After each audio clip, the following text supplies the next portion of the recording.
Adit Pratama, seorang pelaku UKM yang mengandalkan usahanya untuk bertahan hidup, awalnya hanya ingin mencari keadilan di tengah kebijakan Pemda Bogor. Dewi Larasati, auditor independen, menemukan sesuatu yang tak wajar dalam laporan keuangan. Namun semakin dalam ia menggali, semakin mengerikan yang ia temukan. Bapak Suryo, pejabat Pemda yang tampak tenang di depan publik, menyimpan sesuatu yang tidak pernah diungkapkan, meski rumor mulai beredar di kalangan pegawai. Namun, ketika hasil audit menunjukkan angka 90 juta per bulan mengalir secara misterius, ketegangan di kota hujan mulai berubah menjadi bara amarah yang tak terkendali. Di antara kepulan asap dan teriakan kemarahan, sesuatu yang jauh lebih kelam mulai terungkap, sesuatu yang membuat tubuh siapapun berguncang dalam kengerian. Saya sangat berterima kasih kepada yang sudah subscribe serta yang like video ini. Semoga bahagia di dunia dan masuk surga di akhirat kelak. Saya mengajak Anda semua untuk memutihkan kolom komentar dengan menulis sholawat kepada Nabi kita tercinta. Semoga kita bisa mengambil pelajaran dari kisah ini.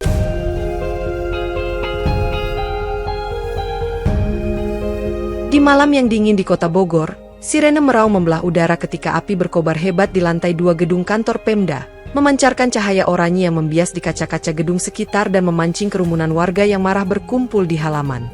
Asap hitam mengepul tebal di langit, sementara teriakan-teriakan protes menggema di antara desakan massa yang memadati pintu gerbang, menuntut penjelasan tentang hasil audit yang mengungkap aliran dana misterius sebesar 90 juta rupiah per bulan. Di tengah kekacauan itu, Adit Pratama berdiri di sudut, tangannya gemetar saat memegang ponsel yang merekam api melalap dokumen di dalam ruangan, tetapi pikirannya tertuju pada tumpukan tagihan yang semakin menjerat usahanya di pasar tradisional. Mereka kira bisa menekan kita terus-menerus, gumamnya pelan. Suaranya nyaris tenggelam di antara riuhnya amarah warga yang mulai merusak pagar besi. Beberapa aparat keamanan berusaha mengendalikan situasi, namun desakan massa yang sudah terlalu lama menahan kemarahan membuat mereka kewalahan dan terpukul mundur ke arah pintu utama. Seorang pria bertopi hitam melangkah maju sambil mengangkat megafon. Suaranya menggema saat ia meneriakkan nama pejabat yang dituding menyelewengkan dana, memicu gelombang kemarahan yang semakin memuncak. Di belakang kerumunan, Adit menyadari bahwa kebakaran ini bukan sekadar luapan emosi spontan, melainkan reaksi balasan terhadap kekuatan yang selama ini menekan para pelaku UKM seperti dirinya. Saat api merayap mendekati ruang arsip, Adit menangkap bayangan seseorang di balik jendela yang pecah. Seorang pria berjas abu-abu yang tampaknya berusaha menyelamatkan sesuatu sebelum semuanya habis dilalap api. Ada yang mereka sembunyikan, bisiknya. Lalu ia berbalik dengan cepat menuju motornya, membawa keyakinan bahwa kebakaran ini bukanlah akhir dari misteri yang membelenggu Pemda Bogor. Saat ia melaju di jalanan yang mulai lengang, bayangan gedung yang terbakar itu membekas di pikirannya, membawa pertanyaan besar, siapa yang benar-benar diuntungkan dari semua ini? Seminggu sebelum kebakaran, di sebuah rumah kecil di Cibinong, Dewi Larasati meletakkan secangkir kopi di meja kerja saat bel pintu berdenting pelan, memecah keheningan di tengah malam. Di depan pintu, ia menemukan sebuah amplop coklat kusam tanpa nama pengirim, membuat alisnya berkerut curiga ketika jemarinya perlahan merobek sisi amplop tersebut. Di dalamnya, ada salinan laporan audit setebal 50 halaman yang menunjukkan aliran dana misterius ke rekening-rekening atas nama perusahaan fiktif yang terhubung dengan proyek infrastruktur kecil di pinggiran Bogor. Siapa yang mengirim ini? Gumamnya sambil membalik halaman terakhir, di mana tercantum tanda tangan seorang pejabat senior yang selama ini dikenal bersih di mata publik. Rasa penasaran mendorongnya untuk memotret beberapa halaman penting menggunakan ponselnya, tetapi suara gemerisik di luar jendela membuatnya menahan napas dan melirik ke arah kegelapan. Cahaya lampu jalan memantulkan bayangan seseorang yang berdiri diam di seberang rumah, membuat jantungnya berdegup cepat meski ia berusaha meyakinkan dirinya bahwa itu hanya kebetulan. Keesokan paginya, saat Dewi bersiap membawa dokumen itu ke kantor pusat audit, ia terkejut mendapati amplop tersebut lenyap dari meja kerjanya. Meski pintu rumah terkunci rapat sepanjang malam. Mencoba mengabaikan rasa cemas yang mulai menghantuinya, ia memutuskan memeriksa arsip digital di komputer Pemda, berharap menemukan jejak lain yang bisa memperjelas aliran dana mencurigakan itu. Namun, saat ia mengakses sistem, beberapa file kunci terkait proyek tersebut telah dihapus secara permanen, seolah-olah ada seseorang di dalam yang tahu persis apa yang ia cari. Ada yang tidak ingin ini terungkap, bisiknya pelan, dan meski bahaya terasa semakin nyata, ia tahu bahwa mundur bukan lagi pilihan. Di sebuah kios kecil di pasar tradisional, Adit menyusun ulang barang dagangannya sambil memandangi tumpukan kwitansi yang menunjukkan betapa beratnya beban pajak yang harus ia tanggung setiap bulan. Setiap minggu, Ia membayar iuran tambahan yang tak pernah tercatat di sistem resmi, dan meskipun ia mencoba memprotesnya ke kantor kelurahan, jawabannya selalu sama, ikuti saja aturan dari atas. Suatu siang yang gerah, ia memutuskan mengunjungi kantor Pemda, membawa bukti-bukti pembayaran yang menurutnya janggal, tetapi di pintu masuk ia dihentikan oleh seorang pria berseragam yang menatapnya tajam. Ada janji sebelumnya, tanya pria itu dingin. Meskipun Adit sudah menjelaskan bahwa ia hanya ingin mengadukan keluhan sebagai warga biasa yang merasa dirugikan. Setelah menunggu hampir 2 jam di lorong yang pengap, seorang pegawai muda datang menemuinya dan dengan suara pelan berkata, "Kau tidak akan menang kalau melawan mereka." Adit menatap mata pegawai itu dengan penuh tanya, tetapi sebelum ia bisa menggali lebih jauh, suara panggilan di interkom membuat pria itu buru-buru pergi, meninggalkannya dengan lebih banyak pertanyaan daripada jawaban. Di perjalanan pulang, ia berhenti di sebuah kedai kopi kecil, membuka kembali berkas yang ia bawa, dan menemukan catatan tangan dengan inisial SY yang muncul di hampir setiap transaksi mencurigakan. Ia menyadari ada pola sistematis di balik semua pembayaran itu, seolah-olah ada seseorang di balik layar yang mengatur skema pungutan liar dengan rapi dan hati-hati. "Kalau aku diam saja, mereka akan terus menindas," gumamnya sambil meremas kwitansi di tangannya, meskipun rasa takut mulai menyusup di benaknya.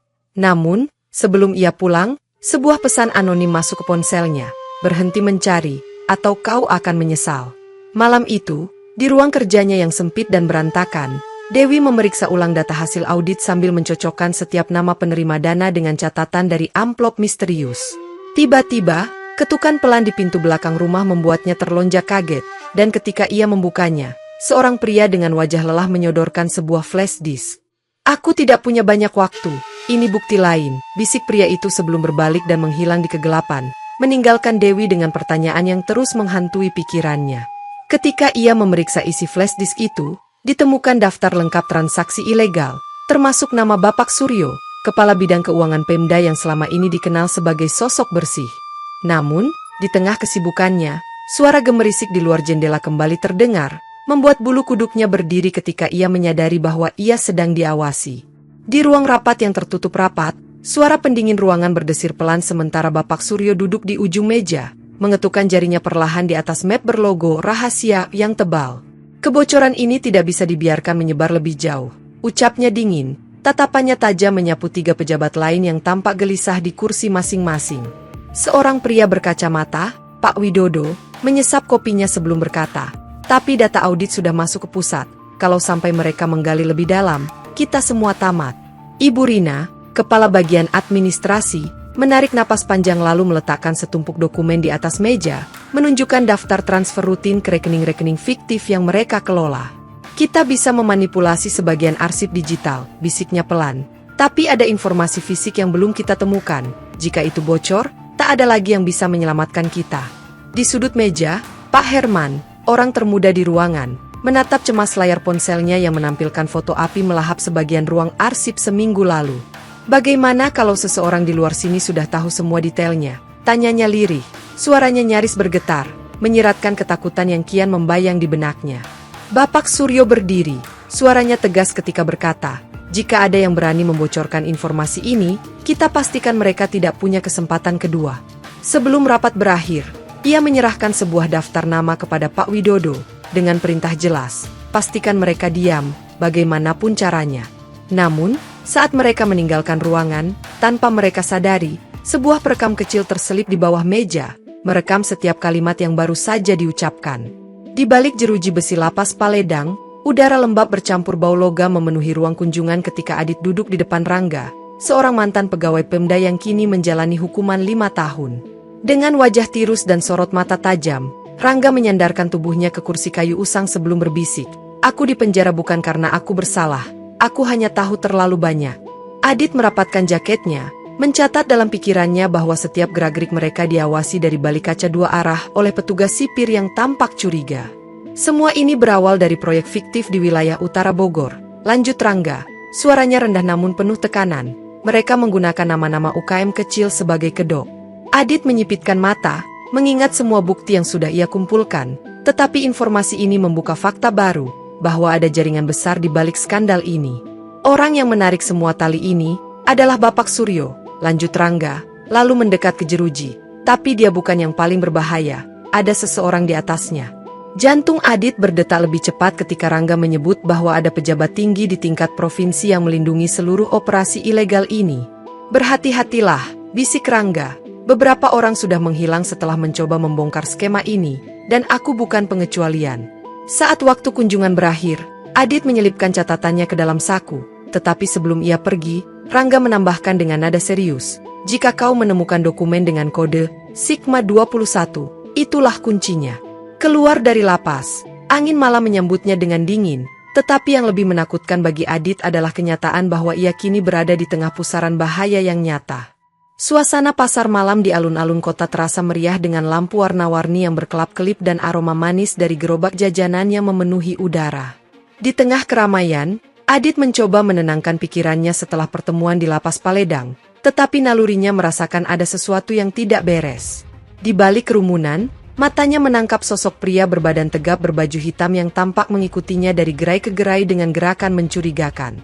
Berpura-pura memeriksa kalung di lapak perhiasan, Adit melirik pantulan di kaca etalase dan memastikan pria itu terus berada di dekatnya, meski berusaha terlihat biasa. Saat ia melangkah cepat menuju area permainan, seseorang tak dikenal menyenggol bahunya dan menyelipkan secari kertas kecil ke kantong jaketnya. Dengan hati-hati, Adit membuka kertas itu di sudut gelap, dan kalimat singkat di dalamnya membuat darahnya membeku. "Berhenti atau kau akan terbakar." Seketika, kenangan tentang kebakaran di kantor Pemda kembali menghantui pikirannya, dan ia tahu bahwa langkahnya semakin diawasi oleh pihak-pihak yang ingin membungkamnya. Ia mempercepat langkah ke arah tempat parkir, tetapi ketika ia tiba di motornya, sebuah paku besar tertancap di ban belakang, memaksanya tetap berada di area pasar. Di kejauhan, pria berbaju hitam tadi berbicara di ponselnya, dan Adit yakin ancaman ini bukan sekadar peringatan kosong. Ini adalah permainan hidup dan mati. Meski ketakutan merayapi pikirannya, Adit menggenggam catatan itu erat, karena satu hal yang pasti, ia tidak akan mundur sebelum kebenaran terungkap.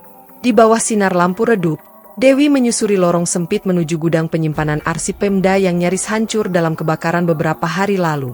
Debu tebal menyelimuti tumpukan map tua di rak besi berkarat, dan ia mencari tanda-tanda keberadaan dokumen yang bisa menjadi bukti nyata.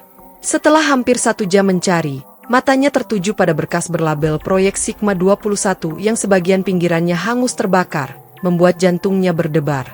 Dengan cepat ia membolak-balik halaman, dan di sana, tercetak jelas tanda tangan Bapak Suryo yang menyetujui transfer dana ke beberapa rekening fiktif. Namun, saat ia memotret halaman penting itu, suara langkah kaki bergema di luar pintu, diikuti suara gesekan kunci yang mengunci dari luar. "Tidak mungkin," bisik Dewi panik, mencoba mendorong pintu kayu tebal itu, tetapi usahanya sia-sia karena pintu terkunci rapat. Ketegangan meningkat saat ia mendengar suara dering ponselnya, dan pesan anonim masuk, "Kau terlalu jauh, Dewi." Dengan napas memburu, ia mencari jalan keluar darurat, tetapi satu-satunya ventilasi sudah tertutup rapat oleh tumpukan peti tua. Ketika rasa panik mulai menguasainya, ia menyadari bahwa seseorang sengaja menjebaknya untuk menghentikan penyelidikan yang ia lakukan. Namun, di balik ketakutan itu, Dewi tahu bahwa dokumen di tangannya adalah kunci untuk membongkar kejahatan yang tersembunyi selama ini. Di balik jendela besar kantornya yang menghadap alun-alun kota, Bapak Suryo memijat pelipisnya, merasakan tekanan yang kian berat seiring meluasnya kebocoran informasi. Seorang staf kepercayaannya, Pak Herman, menyerahkan laporan tebal yang berisi jejak digital mencurigakan dari akun internal, membuatnya geram sekaligus waspada. Seseorang di dalam sudah berbicara, desisnya tajam, sementara matanya menyapu halaman terakhir yang memuat nama Dewi dalam beberapa aktivitas akses arsip. Dengan suara rendah namun penuh ancaman, ia berkata, "Hapus semua data di server utama malam ini, jangan sampai ada jejak yang tersisa." Pak Herman ragu sejenak sebelum mengangguk, sadar bahwa menolak perintah itu sama saja menandatangani hukuman bagi dirinya sendiri. Ketika malam menjelang, ruang server di bawah gedung menjadi saksi bisu saat seorang teknisi membakar salinan cadangan fisik sambil mematikan sistem utama. Di layar monitor Bapak Suryo, notifikasi penghapusan data menyala hijau, memberi sedikit rasa lega di tengah paranoia yang kian menghantuinya. Namun, rasa tenangnya buyar ketika pesan anonim masuk ke ponselnya, hanya berisi 2 kata yang membuat tengkuknya meremang. "Terlambat, Pak." Ia mengepalkan tangan di atas meja kayu mahoni, sadar bahwa meski data telah dihapus, ada sesuatu yang masih di luar kendalinya. Dan di luar kantornya, dalam bayang-bayang malam, seseorang memantau gedung Pemda dengan kamera di tangan, merekam setiap pergerakan mencurigakan. Malam itu, angin dingin menyapu jalanan lengang ketika Adit memarkir motornya di depan toko UKM kecil miliknya. Lelah setelah seharian menyelidiki, ia merasakan sesuatu yang aneh begitu melihat pecahan kaca berserakan di depan pintu, menandakan seseorang telah memaksa masuk. Dengan hati-hati, ia mendorong pintu yang separuh rusak dan tertegun melihat foto keluarganya tergeletak di meja kasir, disiram cat merah menyala seperti darah segar. Jantungnya berdegup keras saat ia memungut foto itu, mencermati setiap detail, lalu menemukan catatan kecil di baliknya, berhenti, atau mereka yang jadi korban. Adit menoleh ke belakang, memastikan ia tidak diikuti, tetapi perasaan diawasi membuat tengkuknya terasa panas dan dingin bersamaan. Ia menghubungi Dewi, suaranya tegang saat berkata, "Mereka mulai mengancam keluargaku, kita harus bergerak lebih cepat sebelum ada yang terluka." Di ujung telepon, Dewi terdengar terkejut namun tegas, berjanji akan mencari celah lain di arsip manual yang belum terhapus. Sebelum meninggalkan toko, Adit menyadari sesuatu yang membuatnya semakin yakin bahwa ancaman ini serius. Sebuah pisau lipat tertancap di pintu belakang. Ia menyelipkan foto itu ke dalam tasnya, sadar bahwa musuh yang dihadapinya bukanlah kelompok kecil, melainkan kekuatan yang siap membungkam siapapun. Di kejauhan, di bawah bayangan lampu jalan, sebuah mobil hitam tak berplat berdiri diam, seolah mengawasi setiap gerakannya dengan sabar. Di apartemennya yang sempit namun rapi, Dewi menatap layar laptop dengan tatapan tajam, memeriksa ulang setiap angka dari transaksi mencurigakan yang ia temukan. Pola yang awalnya tampak acak kini semakin jelas. Setiap tanggal 15, dana sebesar 90 juta rupiah mengalir ke rekening berbeda yang terkait proyek infrastruktur kecil. Proyek drainase di Cibinong, gumamnya lirih, menyadari bahwa proyek yang seharusnya selesai setahun lalu itu masih terbengkalai tanpa alasan jelas. Ia menggali lebih dalam ke arsip proyek tersebut dan menemukan nama perusahaan kecil yang terdaftar sebagai pelaksana, meskipun di lapangan tidak ada aktivitas pembangunan. Ketika ia melacak alamat perusahaan itu, hasilnya membuat napasnya tertahan. Alamat tersebut adalah rumah kosong yang sudah tak berpenghuni selama 5 tahun. Dewi segera menelepon Adit, berkata cepat, "Aku punya petunjuk baru. Mereka memakai proyek drainase sebagai kedok aliran dana." Namun, sebelum ia sempat menjelaskan lebih lanjut, suara ketukan keras di pintu apartemennya membuatnya tersentak ketakutan. Ia mematikan laptop dan berjalan pelan menuju pintu, tetapi ketika ia mengintip melalui lubang intip, lorong itu tampak kosong. Di lantai depan pintu, ada amplop coklat tanpa nama, dan di dalamnya hanya ada foto dirinya yang diambil diam-diam di gudang arsip. Dengan tangan gemetar, Dewi menyadari satu hal, mereka tahu ia semakin dekat, dan mereka tidak akan membiarkannya pergi lebih jauh. Adit mengunjungi pasar tradisional di pinggiran kota, berharap menemui Pak Saiful, salah satu pedagang yang dulu berani bersuara tentang pungutan liar. Namun, lapak yang biasa ia tempati kini kosong, dan tetangga sekitarnya mengatakan bahwa ia menutup usahanya secara tiba-tiba minggu lalu tanpa alasan jelas. Kecurigaannya semakin menguat ketika ia menemukan 3 pedagang lain yang pernah ia wawancarai juga menghilang atau berhenti berdagang secara mendadak. Dalam perjalanan pulang, ia berhenti di sebuah warung kecil dan berbicara dengan seorang ibu tua yang enggan menyebut namanya, tapi tahu banyak tentang gerakan di pasar. "Orang-orang yang banyak bicara pasti menghilang," bisik perempuan itu. "Dan siapapun yang bertanya soal uang Pemda, cepat atau lambat, pasti mendapat musibah." Percakapan mereka terputus ketika seorang pria berbadan besar memasuki warung, dan Adit segera membayar minumannya sebelum meninggalkan tempat itu. Sesampainya di rumah, ia menyadari bahwa laptop miliknya dalam keadaan menyala meskipun ia yakin sudah mematikannya sebelum pergi. Di layar utama, ada file baru yang tidak pernah ia buat, berjudul, "Siapa berikutnya?" dengan foto dirinya terpampang jelas di dalamnya. Ia mencoba melacak asal file itu, namun sistemnya sudah diretas dan jejak pengirim telah dihapus sepenuhnya tanpa meninggalkan petunjuk. Dengan napas berat, Adit menyadari bahwa siapapun dalang di balik ini, mereka tidak hanya ingin menghapus bukti, mereka ingin menghapus hidupnya. Di aula megah balai kota yang dipenuhi undangan terhormat, Bapak Suryo berdiri di podium, memberikan pidato tentang transparansi dan akuntabilitas sambil sesekali melempar senyum ramah. Tepuk tangan bergema di ruangan, tetapi di balik senyumannya, pikirannya kalut memikirkan data yang tak berhasil ia lenyapkan dari tangan Dewi. Ia melirik sekilas ke arah Pak Herman yang berdiri di sudut ruangan, memberi isyarat halus agar terus memantau setiap gerakan Dewi dan Adit tanpa kesalahan. Sementara tamu undangan menikmati hidangan mewah, sebuah pesan masuk ke ponselnya, bertuliskan, "Kami tahu lebih banyak daripada yang Anda pikirkan." Dengan geram, ia meremas ponselnya di bawah meja, menyadari bahwa ancaman ini datang dari seseorang yang memiliki akses mendalam ke rahasia mereka. Seusai acara, di ruang VIP, ia mengadakan pertemuan darurat dengan dua pejabat kepercayaannya, membahas rencana akhir untuk membungkam siapapun yang membahayakan posisinya. Jika mereka terus menggali, kita semua hancur, bisiknya tajam. Matanya menyala penuh tekanan yang selama ini ia sembunyikan di depan publik. Pak Herman menyarankan untuk menekan media lokal agar membungkam pemberitaan, tetapi Bapak Suryo tahu, masalah ini jauh lebih dalam daripada sekadar mengendalikan berita.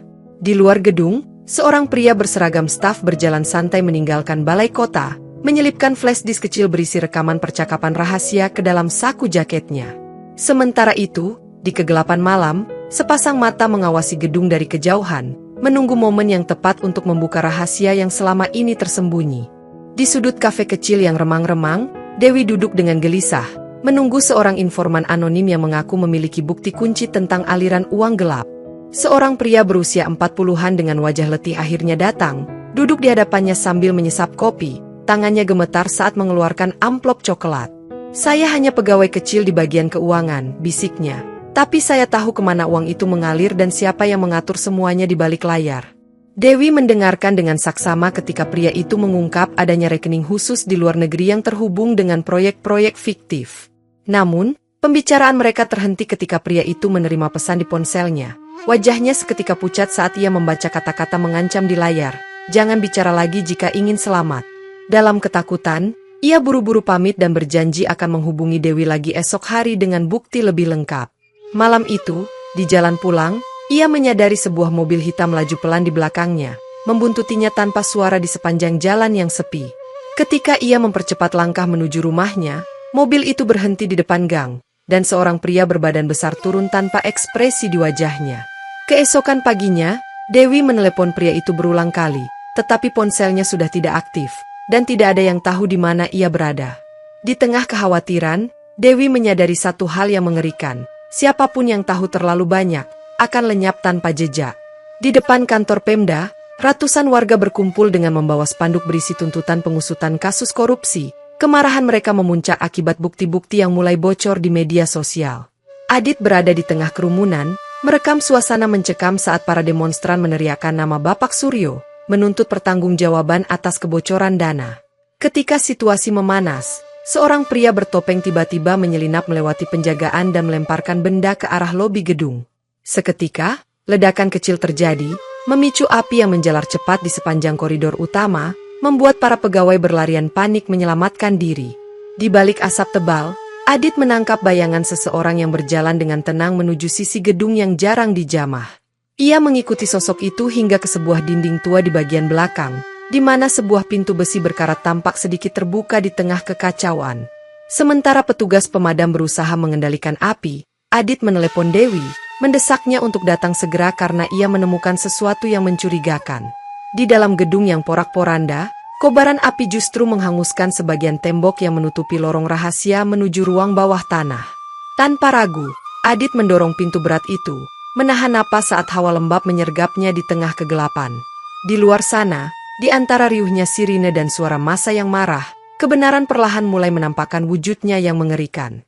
Di tengah udara pengap dan berdebu, Dewi meraba dinding batu dingin sambil menyorotkan senter kecil ke setiap sudut ruangan bawah tanah yang suram. Adit menarik laci tua di sudut. Jantungnya berdebar saat menemukan map coklat tebal yang bertuliskan kontrak proyek khusus rahasia negara. "Ini bukti langsungnya," bisik Dewi. Matanya membelalak melihat tanda tangan Bapak Suryo di lembar persetujuan transfer dana mencurigakan. Mereka bergegas memotret dokumen-dokumen itu dengan ponsel. Tahu bahwa salinan digital mungkin menjadi penyelamat jika bukti fisik musnah. Tiba-tiba, suara gemuruh samar terdengar dari kejauhan, disusul oleh derit pintu berat yang tertutup rapat di belakang mereka.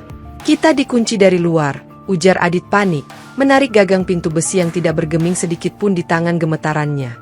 Dewi mencoba menelepon seseorang, tetapi sinyal hilang sepenuhnya di dalam ruang kedap yang tersembunyi di bawah gedung. Mereka saling bertatapan dengan ketakutan yang membayang, menyadari bahwa seseorang di luar sana tidak akan membiarkan mereka keluar hidup-hidup. Adit merogoh sakunya, mengeluarkan obeng lipat kecil yang selalu ia bawa, berharap bisa membongkar kunci besi tua yang berkarat. "Jika kita tidak keluar sekarang, Mereka akan memastikan rahasia ini terkubur bersama kita, bisik Dewi. Suaranya bergetar di antara bayang-bayang ketakutan. Di tengah keheningan yang mencekam, suara langkah kaki berat terdengar semakin dekat, memantul di sepanjang lorong batu yang lembab. Adit menarik Dewi ke balik rak besi tua. Napas mereka tertahan ketika gagang pintu perlahan berputar, memancarkan cahaya tipis dari luar. Sosok pria bertubuh tegap melangkah masuk, mengenakan jas hitam dan sarung tangan kulit. Matanya tajam menyapu ruangan dengan penuh curiga. Di tangannya, pria itu membawa tas hitam tebal, dan Adit bisa melihat sekilas logo Pemda yang tersemat di sudut tas tersebut. Mereka pasti di sini, gumamnya dingin, memeriksa laci dan rak dengan ketelitian menakutkan, seolah tahu betul apa yang harus ia cari. Dewi menahan napas ketika pria itu berhenti tepat di depan tempat mereka bersembunyi. Tangannya hampir menyentuh berkas yang mereka ambil. Sebuah suara dari radio kecil di ikat pinggang pria itu berbunyi, "Hapus semuanya malam ini, tidak boleh ada jejak tersisa." Saat pria itu berbalik menuju pintu, Adit meraih batu kecil di lantai dan melemparkannya ke sudut ruangan yang gelap untuk mengalihkan perhatian. Ketika pria itu bergerak memeriksa sumber suara, mereka memanfaatkan momen itu untuk menyelinap keluar melalui lorong di sisi lain ruangan. Dengan langkah hati-hati, mereka mengikuti lorong sempit yang berkelok, berharap menemukan jalan keluar sebelum pria itu kembali menemukan mereka. Setelah berjalan menyusuri lorong gelap, Adit menemukan pintu besi tua berkarat yang terhubung dengan saluran air bawah tanah. Dengan tenaga terakhir, ia mendorong pintu itu terbuka. Udara malam yang dingin menyergap wajah mereka saat mereka muncul di gang sempit di belakang gedung Pemda. Namun, langkah mereka terhenti ketika dua pria bertopeng berdiri di hadapan mereka, menghalangi jalan dengan tatapan penuh ancaman. "Serahkan dokumennya, atau kalian tidak akan pernah melihat matahari lagi," suara salah satu pria menggema, syarat dengan niat jahat. Adit mencengkeram map di tangannya, melangkah mundur perlahan, mencoba mencari celah untuk melarikan diri dari situasi mematikan itu. Dengan gerakan cepat, Dewi melemparkan ponselnya ke semak-semak, berbisik pada Adit, "Ambil dan larilah, aku akan mengalihkan perhatian mereka." Tanpa menunggu jawaban, Dewi berlari ke arah berlawanan, memancing kedua pria itu mengejarnya di sepanjang jalur setapak yang gelap. Adit berlari secepat mungkin menuju jalan utama. Darahnya berdesir saat memegang ponsel yang menyimpan semua bukti penting. Ia tahu, jika Dewi tidak berhasil meloloskan diri, semua perjuangan mereka akan sia-sia dan rahasia gelap ini akan terkubur selamanya. Di kejauhan, suara jeritan Dewi memecah kesunyian malam, menggema di telinga Adit yang terus berlari menuju cahaya kota yang tak pernah terasa sejauh ini. Adit tiba di rumah sahabatnya, Bayu, seorang jurnalis investigasi yang selama ini membantunya mengumpulkan bukti secara diam-diam. "Aku punya semuanya," ujar Adit, menyerahkan ponsel yang berisi rekaman dan dokumen rahasia. Napasnya tersengal penuh kelelahan. Namun, tatapan Bayu yang biasanya hangat kini terasa dingin, dan Adit merasakan ada sesuatu yang tidak beres di balik keheningan itu. Sebelum ia sempat bertanya, pintu belakang rumah terbuka, dan dua pria bertubuh besar yang mengenakan jas hitam masuk dengan ekspresi mengancam. "Maaf, Dit," kata Bayu lirih. "Mereka menawarkanku sesuatu yang tidak bisa kutolak. Aku harus melindungi diriku sendiri." Adit mencoba melawan ketika kedua pria itu menariknya, tetapi kekuatannya tak sebanding dengan genggaman besi mereka. Di saat putus asa, layar televisi di ruang tamu tiba-tiba menyala, menampilkan siaran langsung dari akun media sosial anonim. "Ini adalah bukti skandal 90 juta sebulan yang melibatkan pejabat tinggi," suara Dewi terdengar di balik layar, meski wajahnya tidak tampak jelas. Para pria itu panik melihat siaran tersebut menjadi viral, memaksa mereka melepaskan Adit dan buru-buru meninggalkan rumah. Dengan tangan gemetar, Adit menyadari bahwa meski dikhianati, Dewi telah memenangkan pertempuran pertama dalam membuka kebenaran. Di tengah kehebohan yang mengguncang kota, siaran langsung dari Dewi menyebar dengan cepat, menarik perhatian media nasional dan lembaga anti korupsi. Adit, yang berhasil meloloskan diri dari pengkhianatan Bayu, membawa dokumen fisik ke kantor kejaksaan sebagai bukti utama untuk membuka penyelidikan resmi. Di sisi lain, Dewi yang terluka akibat pengejaran brutal ditemukan oleh sekelompok aktivis yang melindunginya di lokasi aman untuk sementara waktu. Tekanan publik memuncak ketika bukti transaksi ilegal senilai 90 juta per bulan membongkar keterlibatan jaringan besar di dalam Pemda Bogor. Bapak Suryo yang selama ini merasa tak tersentuh, akhirnya ditangkap di kediamannya dalam penggerebekan dramatis yang disiarkan langsung di berbagai media. Dalam persidangan yang disaksikan jutaan orang, Dewi memberikan kesaksian lengkap mengenai skema korupsi, risiko yang ia hadapi, dan pengorbanan orang-orang kecil yang selama ini bungkam karena takut. Adit, meskipun kehilangan bisnis UKM-nya akibat intimidasi, menyadari bahwa perjuangannya telah membuka jalan bagi banyak korban lain untuk berani bersuara. Kejatuhan Bapak Suryo memicu gelombang bersih-bersih di tubuh pemerintahan daerah, dengan banyak pejabat lain ikut terseret dalam penyelidikan besar-besaran. Di senja yang tenang, Dewi dan Adit berdiri di depan bekas kantor Pemda yang hangus terbakar, menyadari bahwa kebenaran memang bisa dihancurkan sementara, tetapi tidak akan pernah bisa dibungkam selamanya. Dengan luka yang masih membekas di hati dan tubuh mereka, keduanya bersumpah untuk terus memperjuangkan keadilan di tengah bayang-bayang kekuasaan yang gelap dan korup.